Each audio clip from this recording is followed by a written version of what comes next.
الرحمن الرحیم وبہ نستعین وهو خیر المعین۔ عزیزو دوستو، آج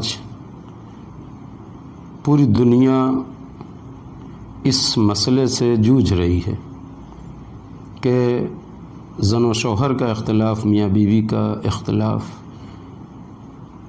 جو زندگی کو مفلوج کر دے رہی ہے، انسان کا سکون ختم ہو جا رہا ہے، اضطراب اور بے چینی کی حالت میں میاں اور بیوی اپنی زندگی گزار رہے ہیں، جبکہ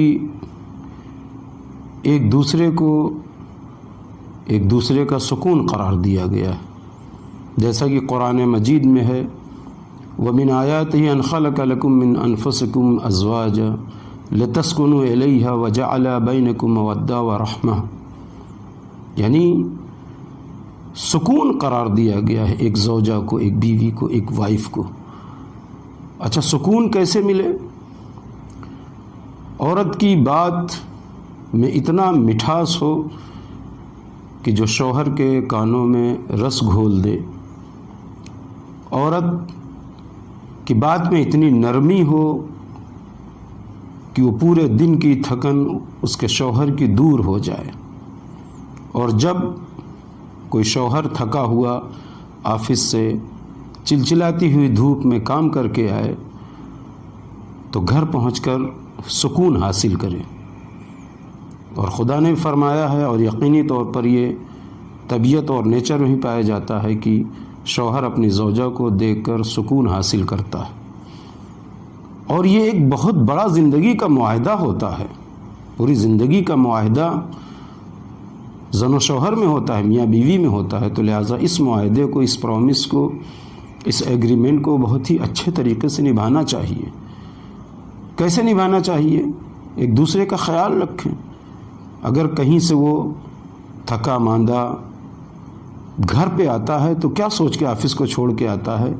مزدور چلچلاتی ہوئی دھوپ سے آتا ہے تو کیا سوچ کے آتا ہے کہ گھر میں سکون ملے گا؟ تو روایتوں میں ملتا ہے کہ جب شوہر گھر میں آئے تو بیوی کو چاہیے کہ اسے سکون دیا جائے، اسے پانی دیا جائے، اسے چائے دیا جائے، اس کے ساتھ مسکرا کے پیش آیا جائے، تاکہ اس کی تمام تھکن پورے دن کی دور ہو جائے۔ روایتوں میں ملتا ہے کہ ایک شخص آیا رسول اسلام کی خدمت میں اور کہنے لگا، یا رسول اللہ، میری زوجہ ایسی ہے کہ جب میں گھر سے نکلتا ہوں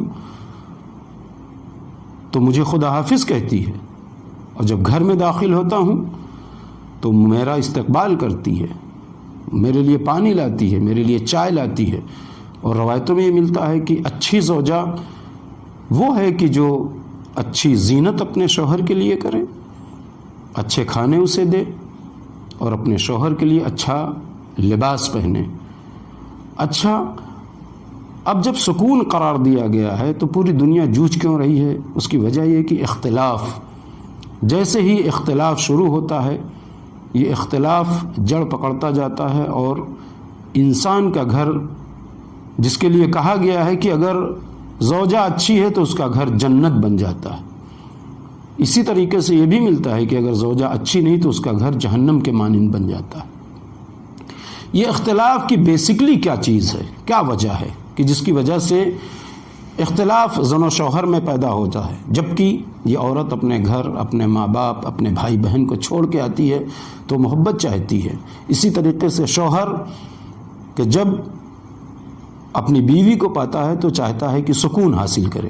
تو یہ کیا وجہ ہے کہ اختلاف دونوں میں شروع ہو جاتا ہے؟ کہتے ہیں بیسکلی چیز جو ہے وہ چند چیزیں ہم آپ کو بتائیں گے کہ جو بنیادی طور پر ہیں۔ پہلی چیز یہ ہے کہ ایک دوسرے کو دونوں پر بھروسہ کرنا چاہیے، اعتماد کرنا چاہیے، ایک دوسرے پر اعتبار کرنا چاہیے۔ ہمیشہ شوہر کو دیکھنا چاہیے کہ ہماری بیوی جو کام کر رہی ہے، وہ جو بھی کرے گی وہ ہمارے فائدے کے لیے کرے گی۔ اسی طریقے سے بیوی کو دیکھنا چاہیے کہ ہمارا شوہر جو بھی کام کرے گا ہمارے فائدے کے لیے کرے گا۔ اچھا، اعتماد اور اعتبار اور بھروسہ بڑھتا کہاں سے ہے میاں بیوی کا؟ کہتے ہیں کہ اعتبار میاں بیوی کا بھروسہ اس وقت بڑھتا ہے ایک دوسرے پر جب دونوں ایک دوسرے کی ایکٹیویٹیز کو دیکھیں اور دونوں ایک دوسرے سے اپنی کسی چیز کو چھپائیں نہیں، چاہے وہ دل کی بات ہو، چاہے وہ کام کی بات ہو، چاہے وہ ظاہر کی بات ہو، اگر دونوں ایک دوسرے سے چھپاتے نہیں تو قطعی طور پر دونوں میں اختلاف نہیں بڑھے گا۔ تو بیسکلی وجہ جو اختلاف کی ہوتی ہے وہ بھروسے کا اٹھ جانا۔ اگر دونوں کا بھروسہ اٹھ گیا ہے تو یہیں سے اختلاف شروع ہو جاتا۔ اب اس بھروسے کے لیے اس کا علاج کیا ہے؟ اس کا علاج یہ ہے کہ کوئی ایک دوسرے سے کوئی اپنی بات چھپائے نہیں، تو محبت پھر دوبارہ واپس آ جاتی ہے۔ دوسری چیز کیا وجہ ہے اختلاف کا، لڑائی کا، جھگڑے کا؟ وہ یہ ہے کہ ایک دوسرے کی توہین نہ کرے، ہمیشہ ایک دوسرے کا احترام کرے، الفاظ سے، اشارے سے، بات سے، کام سے ایک دوسرے کا احترام کرے۔ اور اگر ایک دوسرے کا احترام کرتا ہے، وہ چاہے تنہائی میں ہو، چاہے مجمع میں ہو، چاہے کسی بز میں ہو، چاہے کسی میٹنگ میں ہو یا کسی فنکشن میں ہے، شادی میں، ایک دوسرے کا احترام کرے، بات سے بھی، اپنے کردار سے بھی۔ جب ایک دوسرے کا احترام کرے گا تو محبت بڑھے گی۔ لڑائی کہاں سے وجود میں آتی ہے؟ جہاں احترام ختم ہوتا ہے وہیں لڑائی شروع ہو جاتی ہے۔ جب ایک دوسرے کی توہین کرنے لگتے ہیں تو لڑائی شروع ہو جاتی، اور یہی وجہ ہے کہ ایک دوسرے میں یہیں سے جہاں توہین شروع ہوتی ہے یہیں سے فاصلہ پیدا ہوتا ہے۔ اب احترام کے لیے کریں ہم کیا؟ تو کہتے ہیں کہ احترام کے لیے بہتر یہ ہے کہ جو اچھائی زوجہ میں ہے، جو اچھائی بیوی میں ہے، وہ شوہر اس کی تعریف کرے۔ ارے تمہارے اندر یہ کمال ہے، تمہارے اندر یہ صفت ہے، تمہارے اندر یہ اچھائی ہے، تو اس سے محبت بڑھتی ہے۔ اور اسی طریقے سے زوجہ کو چاہیے، بیوی کو چاہیے کہ اپنے شوہر کے لیے کہے ارے تم تو ایسے ہو، تمہارے اندر یہ اچھائی ہے، تمہارے اندر یہ کمال ہے، تمہارے اندر یہ صفات ہیں، تو محبت بڑھتی ہے۔ لیکن دوری کا سبب کیا ہوتا ہے؟ توہین۔ جہاں ذرا سے احترام ختم ہوا، ایک دوسرے کی توہین، ہلکی پھلکی بڑی توہین ہوئی، جتنی بڑی توہین ہوگی اتنا فاصلہ بڑھتا رہے گا۔ تیسری بات جو ہے، جو بیسکلی ہے، ہم بہت ہی مختصر سی کلپ میں آپ کی خدمت میں پیش کر رہے ہیں۔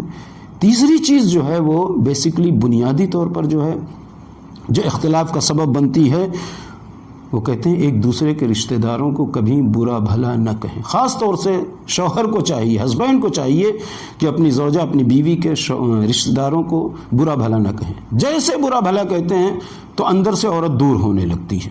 جب اندر سے عورت دور ہونے لگتی ہے تو یہ فاصلہ پیدا ہو جاتا ہے، محبت کم ہونے لگتی ہے۔ اب اس خلا کو کیسے پورا کریں؟ کہتے ہیں کہ اس خلا کو اس طریقے سے پورا کیا جا سکتا ہے کہ پھر ان کے رشتہ داروں کی تعریف کرنا شروع کر دیں، اور یہ ضرور خیال رکھنا چاہیے کہ جب آپس میں تو میں ہو، لڑائی ہو، جھگڑا ہو، تو یہ ضرور خیال رکھے کہ رشتہ داروں کو کبھی نہ بلائے، تیسری فرد کو کبھی نہ بلائے، تیسرے شخص کو کبھی نہ بلائے، اپنا مسئلہ خود سولو کرے۔ اگر اپنا مسئلہ خود سولو کرے گا، حل کرے گا، تو یقینی طور پر محبت دوبارہ آ جائے گی۔ ورنہ اگر اپنے رشتہ داروں کو بلاتا ہے انسان، تیسرے فریق کو، تیسرے شخص کو بلاتا ہے، تو یہ فاصلہ بڑھتا جاتا ہے کہ جو زندگی میں پھر ایک ایسی خلا اور ایک ایسا فاصلہ ہو جاتا ہے کہ جس کو کم کرنے میں بہت وقت لگتا ہے، بہت ٹائم لگتا ہے۔ لہٰذا تیسری بات یہ ہے کہ جو سب سے زیادہ بری لگتی ہے وہ اپنے کسی رشتہ داروں کو برا بھلا نہ کہے۔ اب اس کا علاج کیا ہے؟ کہتے ہیں کہ کبھی کبھی یہ ہوتا ہے کہ انسان سماج میں تھک جاتا ہے، معاشرے میں تھک جاتا ہے، تو گھر میں یہ کہنے لگتا ہے کہ ارے میں گھر سے باہر چلا جاؤں گا، میں طلاق دوں گا۔ اچھا، عورتیں کس چیز پہ سب سے زیادہ تپتی ہیں، پریشان ہوتی ہیں؟ ہم تو تمہیں طلاق دے دیں گے۔ سب سے سخت لفظ ان کے لیے یہ ہے۔ اگر یہ لفظ کسی شوہر کے زبان پر آ گیا تو ایسی خلا اور ایسا فاصلہ ہو جاتا ہے کہ اس کا پر ہونا بہت مشکل ہے۔ ایک واقعہ ملتا ہے کہ رسول اسلام فرماتے ہیں کہ ایک شخص ہماری خدمت میں آیا، کہنے لگا یا رسول اللہ میری بیوی ایسی ہے، جاتا ہوں تو خدا حافظ کہتی ہے، آتا ہوں تو استقبال کرتی ہے۔ تو یہ اچھائی کی بات ہے کہ جس سے زن و شوہر اور میاں بیوی میں محبت پیدا ہوتی ہے۔ اگر ایک عورت چاہتی ہے کہ محبت پیدا ہو تو اس کے لیے ضروری ہے کہ اس کی خواہشوں، اس کی تمناؤں کا خیال رکھا جائے، کبھی اس کی خواہشوں اور تمناؤں کا انکار نہ کرے۔ اور اگر چاہتے ہیں میاں بیوی کے ایک دوسرے سے محبت بڑھتی رہے تو سب سے پہلی چیز محبت کا اظہار ہے۔ کہیں کہ ہم تمہیں چاہتے ہیں، ہم تم سے پیار کرتے ہیں، ہم تم سے محبت کرتے ہیں۔ رسول اسلام کی حدیث ہے کہ یہ جملہ جب شوہر کہتا اپنی زوجہ سے تو اس کے دل میں یہ بات گھر کر جاتی ہے، اس کے دل میں یہ بات اتر جاتی ہے۔ لہذا اظہار محبت کرنا ضروری ہے کل ملا کے اگر یہ دیکھا جائے کہ میاں بیوی کے اختلاف کو کیسے ختم کیا جائے تو سب سے پہلی بات یہ کہ ایک دوسرے پر بھروسہ کریں، دوسری بات ایک دوسرے کی توہین نہ کریں، تیسری بات جب اگر کوئی تو میں ہو تو اپنے رشتہ داروں کو نہ بلائیں، چوتھی بات یہ ہے کہ ہمیشہ ایک دوسرے کے چاہت کا خیال رکھیں، جہاں ایک دوسرے کی چاہت کا خیال رکھیں گے وہاں کبھی لڑائی اور جھگڑا وجود میں آ نہیں سکتا۔ والسلام علیکم ورحمۃ اللہ وبرکاتہ۔